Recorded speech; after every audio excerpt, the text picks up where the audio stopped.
नमस्कार। तो देखिए, जब से Himachal Pradesh public service commission ने पेपर 1 और पेपर 2 का प्रोसेस स्टार्ट किया है, तब से हमें कट ऑफ में भी एक नया ही सिनेरियो देखने को मिला है और एक कंबाइंड मेरिट लिस्ट भी हम देखेंगे पीजीटी हिस्ट्री की, जो स्कूल लेक्चर का पेपर हुआ था हिस्ट्री का, जिसका फाइनल रिजल्ट भी आ चुका है। हम देखेंगे कि सिलेक्टेड कैंडिडेट जो थे उनके नंबर पेपर 1 में कितने थे, पेपर 2 में कितने थे और कितनी कट ऑफ कैटेगरी वाइज जो है वो गई है।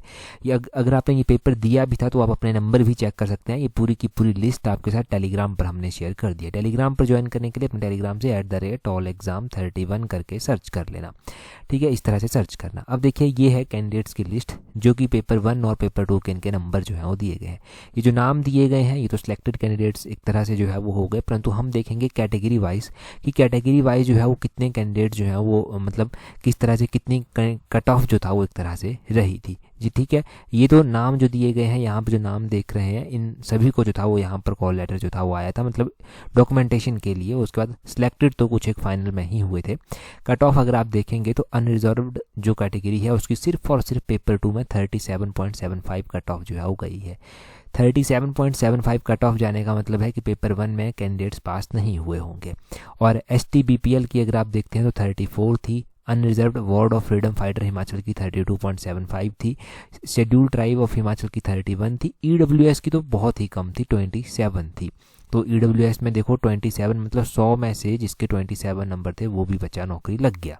ये पेपर 2 की कट ऑफ है, पेपर 1 की तो नहीं दी गई है। और OBC BPL की 22.75 और शेड्यूल कास्ट की 21.75, OBC ऑफ हिमाचल की 20 और शेड्यूल कास्ट BPL की 11.75।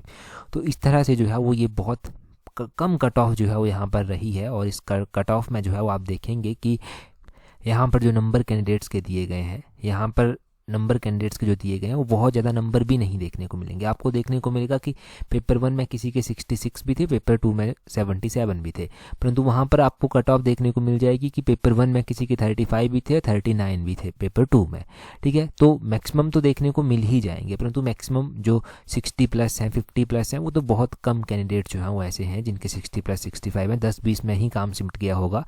पोस्टें बहुत ज़्यादा थी यहाँ पर। और उसके बाद ये पूरी की पूरी लिस्ट मैं आपके साथ टेलीग्राम पर शेयर कर दूंगा। अगर आपने पेपर दिया था तो अपनी कैटेगरी वाइज किसी का भी आप यहाँ से चेक कर सकते हैं। पेपर 1 के नंबर देखो, पेपर 1 में ना किसी के तो 1.50 भी हैं, किसी के 0 नंबर भी पेपर 1 में जो है वो हैं। तो पेपर 1 में बहुत वेरिएशन जो है वो रहती है अगर अच्छे से तैयारी ना की हो।